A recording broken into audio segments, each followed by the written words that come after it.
গত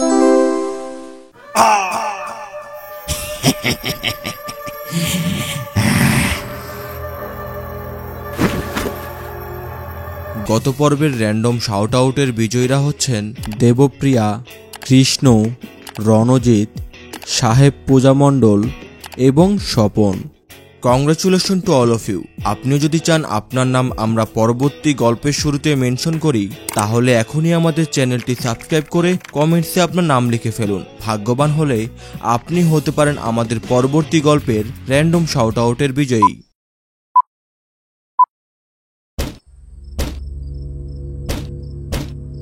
কে কে করা নাড়ছে? দরজাটা খুলুন, দরজাটা খুলুন। আমি বিছানা থেকে উঠে দরজাটা খুলতেই লোকটা হুড়মুড়িয়ে ঘরের ভেতরে প্রবেশ করলো। আপনাদের জন্য কি শান্তিতে ঘুমাতেও পারবো না? রাত বাজে প্রায় 1টার কাছাকাছি, তাও আপনাদের থেকে নিস্তার নেই। কেন যে এসেছিলাম এই প্রত্যন্ত গ্রামে ডাক্তারি করতে? কি হয়েছে আপনার বলুন। আপনি কি ডক্টর কৌশিক? হ্যাঁ, আমি কৌশিক। বসুন আপনি, শান্ত হয়ে আমায় বলুন কি সমস্যা। আমাকে দেখে কি পাগল মনে হচ্ছে? কাউকে উপর থেকে দেখে তার রোগ নির্ধারণ করা কখনোই সম্ভব নয়। কি সমস্যা আপনার বলুন আমাকে। এরপর লোকটি বলতে শুরু করলো। আমার নাম অশোক। একটা নিউজ পত্রিকা কোম্পানিতে নিউজ রিপোর্টার হিসাবে কাজ করি। গত 4 দিন আগে অফিস থেকে এই পিরোজপুরে পাঠায় কিছু নিউজ কভার করার জন্য। অফিস থেকে থাকার একটা ব্যবস্থাও করে দিয়েছে। আজ নদীর ওপারে শীতলক্ষা গ্রামে একটা নিউজ কভার করতে যাই। সব কাজ শেষ করতে করতে অনেক দেরি হয়ে যায়। রাস্তায় কোনো গরুর গাড়ি বা রিক্সা কিছুই ছিল না। কি মুশকিলে পড়লাম আজ। কিসের জন্য যে গিয়েছিলাম ওই গ্রামটায়? রাতটা বোধহয় আজ আমায় এই রাস্তায় কাটাতে হবে। যেই নির্জন পরিবেশ চারপাশে, কোথায় আশ্রয় নিব? কথাগুলো মনে মনে ভাবছিলাম আর সোজা পথে হেঁটেই চলেছিলাম। রাস্তার দুপাশে যতদূর চোখ যায় শুধু খালি জায়গা। কোনো জনমানুষের চিহ্ন দেখতে পারছিলাম না। তখন রাত 9টাও হবে না। গ্রামের মানুষদের কাছে এটা ছিল মধ্যরাত। বেশ কিছুক্ষণ হাঁটার পর হঠাৎ রাস্তার একপাশে জঙ্গলের মধ্যে একটা কুপি জ্বলতে দেখে সেদিকটায় এগিয়ে গেলাম। বাড়িটার কাছে গিয়ে বাড়িটার দিকে তাকাতেই দেখি বাড়ির দেয়ালগুলো কত সব অজানা শিকড় বাকড় দিয়ে ঘেরা এবং বাড়ির দেয়ালগুলো যেন খুলে খুলে পড়ছে। বাড়ির বাইরে একটা ছোট কুপি জ্বালানো, তবে বাড়ির ভেতরটা যেন নিকষ কালো অন্ধকার। আমি বাড়িটার দরজায় 2 বার কড়া নাড়তেই ভেতর থেকে একটা অল্প বয়স্ক ছেলে দরজাটা খোলে। আপনাকে তো চিনতে পারলাম না, আপনার পরিচয়? আমার নাম অশোক। চাকরির ক্ষেত্রে এখানে এসেছিলাম, তবে আজ বাড়ি ফিরতে বেশ দেরি হয়ে গেল। আজ রাতটা যদি আপনাদের এখানে কাটাতে পারতাম তবে বেশ উপকার হতো। এত রাতে কে এসেছে? হঠাৎ সেই ছেলেটার পেছন থেকে একটা বৃদ্ধার খ্যানখ্যানে আওয়াজ কানে ভেসে এলো। মাথাটা একটু হালিয়ে পিছে তাকাতেই দেখি একটা 80 বছরের ঊর্ধ্বে বয়স্ক একটা লোক সামনে দাঁড়িয়ে আছে।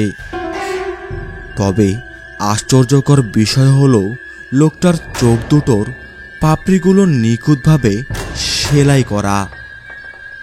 আবার সেই সেলাইয়ের উপরে চামড়ার একটা পরত পড়ে গেছে।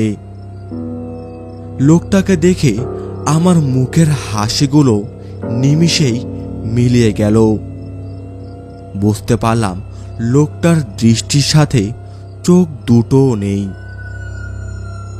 একটা লোক আশ্রয়ের জন্য এসেছে। ছেলেটার মুখে কথাটা শুনে বুড়োটার মুখে একটা রহস্যময় মুচকি হাসি খেলে গেল। অতিথি এসেছে, ভেতরে আসতে বল। এত রাতে কোনো মানুষ অতিথি পাওয়া তো ভাগ্যের ব্যাপার। ভেতরে আসুন। সেই ছেলেটার পিছু পিছু আমি বাড়িটার ভেতরে প্রবেশ করলাম। বাড়িটার ভিতরে প্রবেশ করে চারপাশে তাকাতেই বুঝতে পারলাম এটা কোনো জমিদারের বাড়ি। আর এই বুড়োটাই বোধহয় এই জমিদার। তবে বাড়ির ভেতরটায় বাড়ির বাইরের মতোই লতাপাতায় জরাজীর্ণ। প্রত্যেকটা আসবাবপত্রের ওপরে কয়েক বছরের পুরনো ময়লা আর ধুলোর আস্তর জমে রয়েছে। বলাই, ওনাকে উপরের রুমটায় থাকার ব্যবস্থা করে দে। ওনার আপ্যায়নে যেন কোনো ত্রুটি না থাকে। কথাটা বলেই সেই বুড়ো লোকটি একটা অস্বস্তিকর হাসিতে মেতে উঠল। পুরো বাড়িটার ভেতরে কোনো আলোর নামমাত্র নেই। চারদিকে সব অন্ধকারে আচ্ছন্ন। শুধুমাত্র বলাইয়ের হাতের হ্যারিকেনটার আলো যতটুক জায়গায় পড়ছে শুধু ততটুকুই দেখা যাচ্ছে। বলাই হ্যারিকেনটা নিয়ে আমার আগে আগে সিঁড়ি দিয়ে উপরে উঠতে লাগলো, আর আমি তার পিছে পিছে তাকে অনুসরণ করছিলাম। দ্বিতীয় তলায় ওঠার পর শেষের রুমটায় আমার থাকার ব্যবস্থা করা হয়। রুমের ভিতরে প্রবেশ করে চারপাশে তাকাতেই দেখি এটা যেন গোডাউনের এক ভয়ঙ্কর রূপ। বিছানার উপরে ময়লার আস্তরের জন্য চাদরটাও দেখা যাচ্ছে না, আর ঘরের ভিতরে একটা দরজা।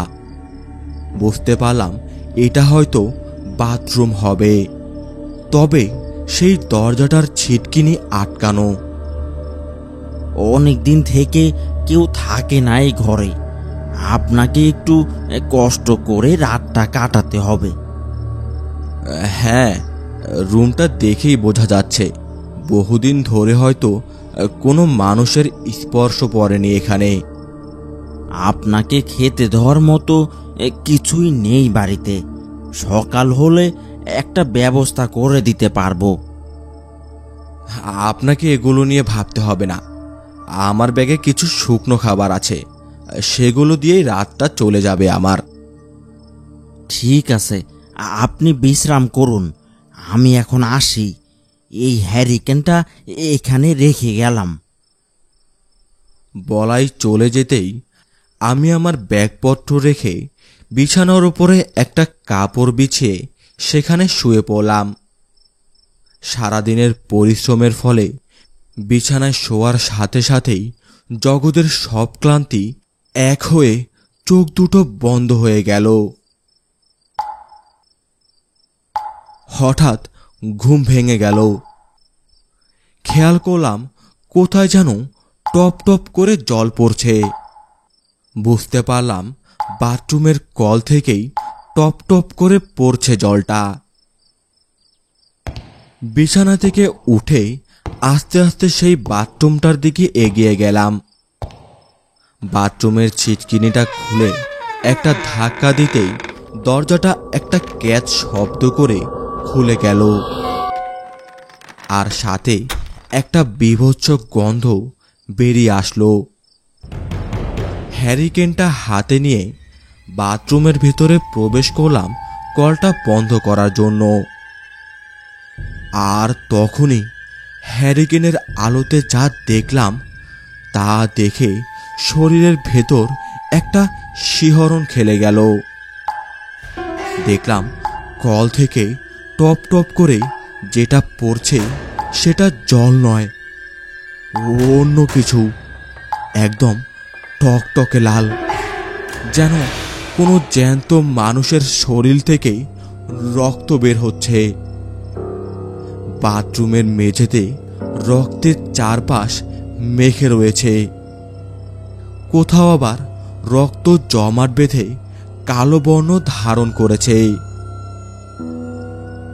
আমি আমার হ্যারিকেনটার আলো পাশে ঘোরাতেই যা দেখলাম তা যেন কল্পনাকেও হার মানাবে। দেখলাম একটা মধ্যবয়স্ক লোকের নিথর দেহ সেখানে পড়ে আছে।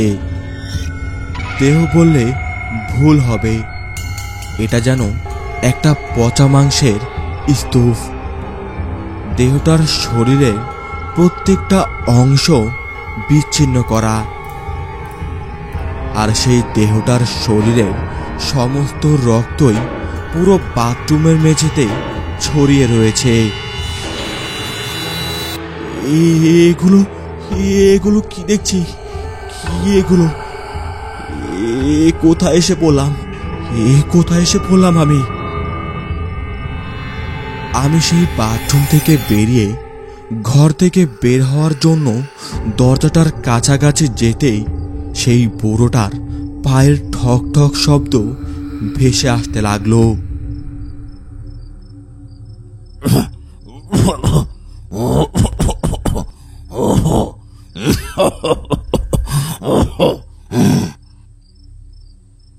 হঠাৎ সবকিছু যেন থেমে গেল। সেই বুড়োর পায়ের শব্দ হঠাৎ বন্ধ হয়ে গেল, আর তখনই হুড়মুড়িয়ে বলাই সেই রুমে প্রবেশ করল। এই তোমরা কে? তোমরা কে? ওই বাথরুমের মধ্যে এটা এটা কার লাশ এভাবে পড়ে আছে? আপনি শান্ত হয়ে বসুন। আপনাকে তখনই সব খুলে বলা উচিত ছিল আমার। কি বলতে চাইছো? কি এসব? আপনি এক নরপিশাচের পাল্লায় পড়েছেন। যে বুড়োটাকে দেখলেন সে। মানে কি বলছো? কি বলছো তুমি এসব? হ্যাঁ, ঠিকই বলছি। সেভাবে অমাবস্যার শেষ 10 দিনের মধ্যে 3 জন মানুষকে বলি দিলে সে তার চোখ আর যৌবন ফিরে পাবে। বলাইয়ের মুখে যখন কথাগুলো শুনছিলাম তখন আমার শরীর বেয়ে যেন ঘামের এক বন্যা বয়ে যাচ্ছে। গতকাল একজন এসেছিল আশ্রয়ের জন্যে। বাথরুমে যাকে দেখলেন তিনি। আজ আপনাকে একই দশা করার জন্য প্রস্তুত হচ্ছে ওই বুড়োটা। আমাকে বাঁচাও, দয়া করে আমাকে কোনোভাবেই এই নরপিশাচের কাছ থেকে রক্ষা করো। আপনি চিন্তা করবেন না, আমি আপনাকে বাঁচাতে এখানে এসেছি।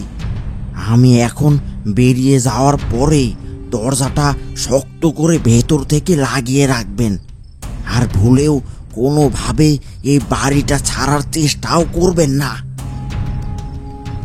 কথাগুলো বলে বলাই ঘর থেকে বেরিয়ে গেল, আর সাথে সাথে আমি দরজাটা ভালো মতো বন্ধ করে একটা মোটা কাঠের চেয়ার দিয়ে শক্তপোক্ত করার চেষ্টা করলাম দরজাটা। ঘরের এক কোণায় ঘাপটি মেরে বসে রয়েছি, যেন মৃত্যুর জন্য এক এক করে প্রহর গুনছি। আর তখনও আমার আশেপাশে যেন কিছু মানুষের আর্তনাদ আমার কানে ভেসে আসছিল। মনে হচ্ছিল কোনো নরপিশাচের লোহার সেলের মধ্যে বন্দি রয়েছি। কিছুক্ষণ পর আবার সেই বুড়োর খটখট শব্দে হাঁটার শব্দ আমার কানে ভেসে আসতে লাগলো, যেন নরপিশাচটা এক পা করে আমার দিকে এগিয়ে আসছে। আর সাথে বুড়োর খ্যানখ্যানে গলায় গোংরানোর শব্দ।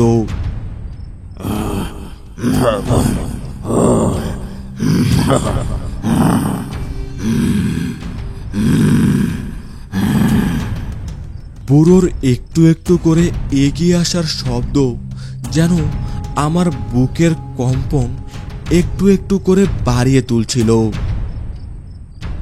হঠাৎ আমার চোখ পড়ল বাথরুমের পাশেই পর্দা দিয়ে কিছু একটা ঢাকা। বুঝতে পারলাম এটাই বোধহয় এই ঘরের একমাত্র জানালা। আমি দৌড়ে সেই জানালার দিকে ছুটে গেলাম। জানালার পর্দাটা সরাতেই দেখি এটা যে এক কাঠামোবিহীন জানালা, আর সেই জানালা দিয়ে জঙ্গলের মধ্য দিয়ে বেরিয়ে যাওয়া এক রাস্তা ভেসে আসছে। তখনই দেখলাম ঘরের দরজাটা ক্যাচ করে খুলতে শুরু করলো, আর সেই বুড়োর এক বিদঘুটে হাসি। কিরে, কোথায় গেলি? তোর জন্য আজ আমি আমার চোখ আর যৌবন দুটোই ফিরে পাবো।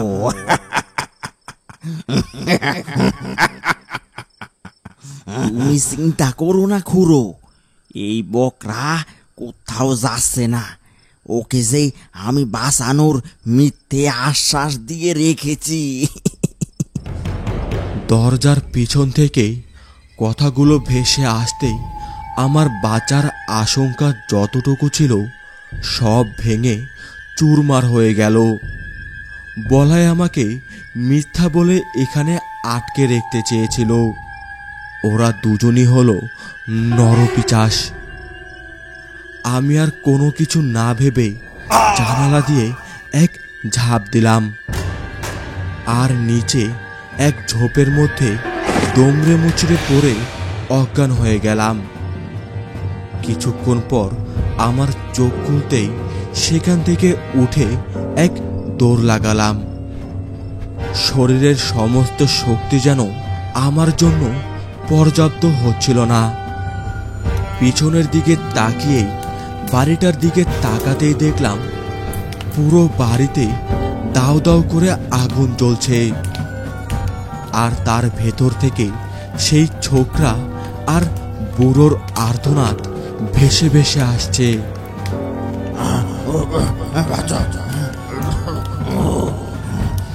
মরে গেলাম, মরে গেলাম, মরে গেলাম, বাঁচাও। আচ্ছা, আগুনটা লাগলো কিভাবে? মনে হয় সেই হ্যারিকেনটা পর্দার উপরে পড়ে যায় এবং তার থেকেই আগুন লেগে যায়। হ্যাঁ, তার থেকেই আগুন লেগে যায়।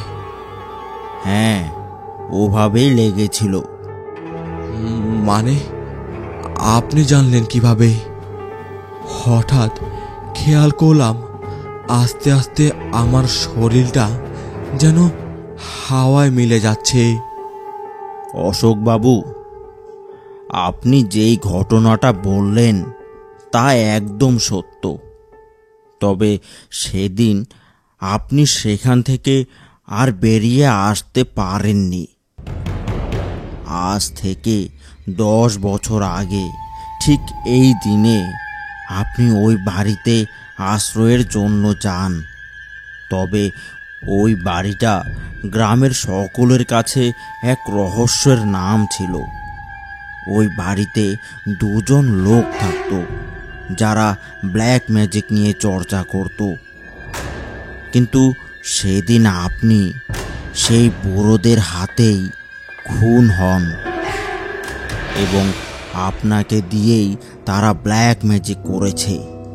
কিন্তু হ্যারিকেনের আগুন সেই পর্দায় লেগে যায় এবং সবাই সেখানেই পুড়ে মারা যায়। আমরা ওই বাড়িতে যেতে যেতে সব কিছু পুরো ছাই হয়ে গিয়েছিল। নিচে শুধু অসংখ্য কঙ্কাল পাওয়া যায় এবং সেখানে আপনারও কঙ্কালের সন্ধান আমরা পেয়েছি। 10 বছর আগেই আপনি তাদের হাতে খুন হন, কিন্তু প্রত্যেক বছর আপনি আপনার মৃত্যুর নির্মম কাহিনী আমাকে এসে বলেন এবং ভোরের আলো ফোটার আগেই আবার মিলিয়ে যান।